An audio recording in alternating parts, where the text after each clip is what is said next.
If you could hear me, thank you so very much for joining us. آپ اس فیصلے کو کیسے دیکھتی ہیں؟ آئین کی بالادستی ہوئی. بسم اللہ الرحمن الرحیم. اللہ تعالیٰ سب کو اپنے حفظ و امن میں رکھے، پاکستان کے لیے بہتری بنائے. دیکھیے عدلیہ نے وہی تشریح کی ہے آئین کی جو اس کی ہونی چاہیے تھی، اور آئین بڑے واضح یہ کہتا ہے، اور آئین کا تقاضا یہی ہے کہ 90 دن کے اندر اسمبلی کے تحلیل ہونے کے الیکشن لازمی ہے. تو بس انہوں نے اسی بات کی تشریح کر دی، اور یہاں پہ تو اعلان کیا ہوا ہے صدر نے، تو انہوں نے کہا جی اسی تاریخ پہ ہوگا، اور ادھر کے پی کے میں بھی اعلان کیا جائے تاکہ جو ہے بخیر و خوبی الیکشن ہو جائے. حکومت کہہ رہی ہے 3-2 کا فیصلہ ہے، اور میں نے تو رات کو ٹی وی پہ حکمراں جو جماعت ہے وہ کہہ رہی ہے 4-3 کا فیصلہ ہے، باقی سارے لوگ کہہ رہے ہیں 3-2 کا فیصلہ ہے. یہ فیصلہ بتائیں گے آپ، یہ 3-2 کا ہے 4-3 کا ہے؟ دیکھیے جی، آئین میں بنیادی حقوق جو ہے نا، اس میں آزادی گفتار بھی ہے. جس کے منہ میں جو آتی ہے وہ کہہ دیتا ہے. بینچ تشکیل دینا چیف جسٹس کا کام ہے. چیف جسٹس نے 5 ممبران کا بینچ تشکیل دیا.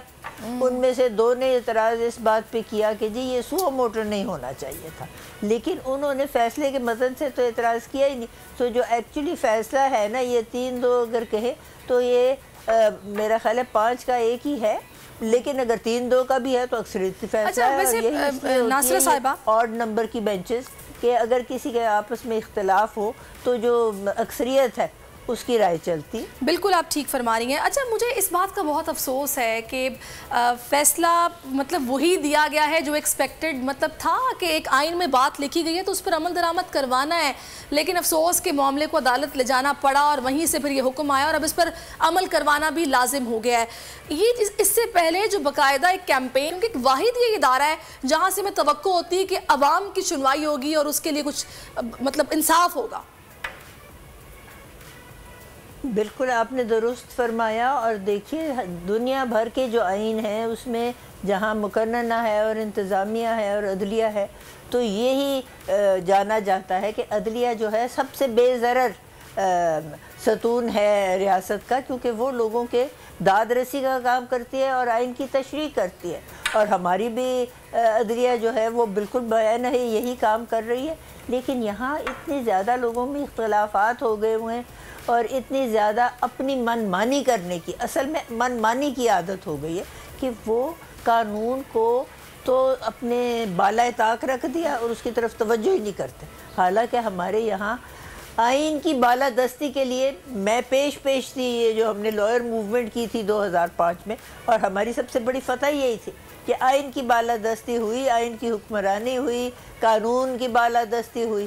اور ہم نے یہ کہا کہ ہم کو یہاں آمریت اور غصب نہیں چاہیے. اب یہ غصب ہی تو ہے اگر جو لوگ اس وقت اقتدار میں ہیں وہ نہ کرائے الیکشن.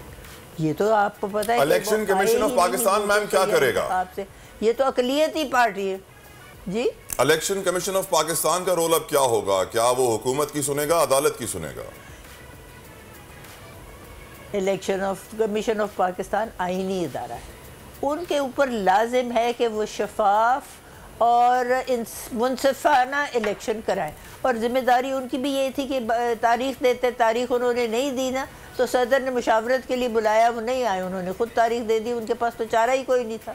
تو اب یہ کام ہی الیکشن کمیشن کا ہے، اور اگر وہ نہیں کرتے تو وہ توہین عدالت کے مرتکب ہو گئے. ان پہ آرٹیکل 204 کا اطلاق ہوگا. اور دوسری طرف کیونکہ یہ آئین کا حصہ ہے، صرف تشریح کا معاملہ نہیں، آئین کا یہ ایک بیسک حصہ ہے کہ الیکشن جو ہے 90 دن میں ہونے، تو یہ تو آئین سے غداری کے بھی مرتکب ہو گئے. آرٹیکل 6 جو ہے. اچھا ناصرہ صاحبہ، آپ نے کئی ادوار دیکھے، قانون کو آپ بڑی گہرائی سے جانتی ہیں، ہم آپ سے سیکھتے بھی ہیں. مجھے یہ بتائے گا کہ یہ جو المیہ ہے پاکستان میں، جس میں اثر و رسوخ والے سیاستدان اپنا اثر و رسوخ استعمال کرتے ہیں، عدلیہ تک کو بلیک میل کرنے کی کوشش کی جاتی ہے، پھر اکثر ماہرین سے جب ہم بات کرتے ہیں تو وہ یہ کہتے ہیں کہ یہ تو بھائی ایسے ہی رہے گا، یہ ملک میں ایسے ہی چلتا آ رہا ہے، اس نے ایسے ہی رہنا ہے. کوئی اس کا اینڈ ہے؟ مطلب کوئی حل اس کا ہے کہ یہ سلسلہ بھی رکے، یہ چیز ختم ہونی چاہیے؟ دیکھیے آپ نے بالکل درست فرمایا، اور یہ ہمارے یہاں سوچ کی پستی ہے. لوگوں میں شعور ہونا چاہیے، سمجھنا کہ یہاں ہمیشہ انصاف کا بول بالا ہونا چاہیے. اور میں سمجھتی ہوں کہ اس کی سب سے بڑی وجہ یہ ہے کہ جو لوگ اس وقت اقتدار میں ہیں، جنہوں نے ایک قسم سے آپ سمجھے اگر نہیں الیکشن کراتے تو غاصب ہی ہے، اور ان کا اپنا ایک نظریہ ہے، کوئی ہر ایک اپنے اپنے نظریے کے پیچھے بیٹھا ہوا ہے اور یہ نہیں سوچتا کہ قوم کا مفاد کس میں ہے۔ لیکن 64% آبادی تو ہماری نوجوانوں کی ہے۔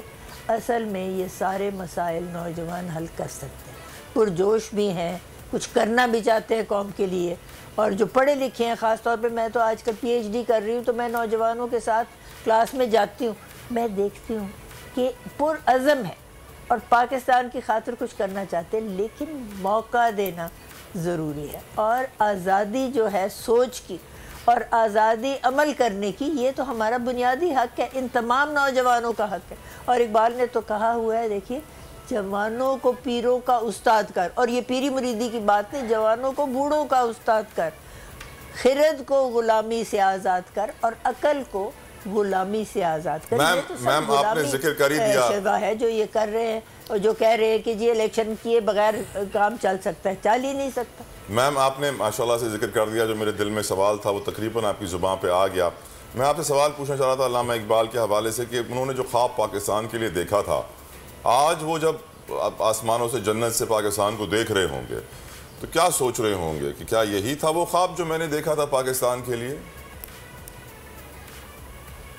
میں آپ کو ایک بات بتاؤں، علامہ جو تھے نا وہ ہمیشہ امیدیں بہار رکھتے تھے، اور کہتے یہی تھے، آپ نے ان کا وہ شعر تو پڑھا ہوا ہے، نہیں ہے نا امید اقبال اپنی کشت ویرہ سے، ذرا نم ہو کہ یہ مٹی بڑی زرخیز ہے ساکی، پھر کہتے ہیں پیوستہ رہے شجر سے، شجر مطلب درخت، آپ اور میں جو ہے نا اپنے یقین کامل سے ہم بالکل پیوستہ رہیں، جڑے رہیں، امیدیں بہار رکھ۔ اور اب تو دیکھیں نا، موسم اتنی سخت جو آلودگی تھی موسم میں، وہ سب چلی گئی ہوئی ہے، چھٹ گیا، دھوپ آتی ہے، موسم جو ہے بہار کا ہے، اور انشاءاللہ بہار آئے گی۔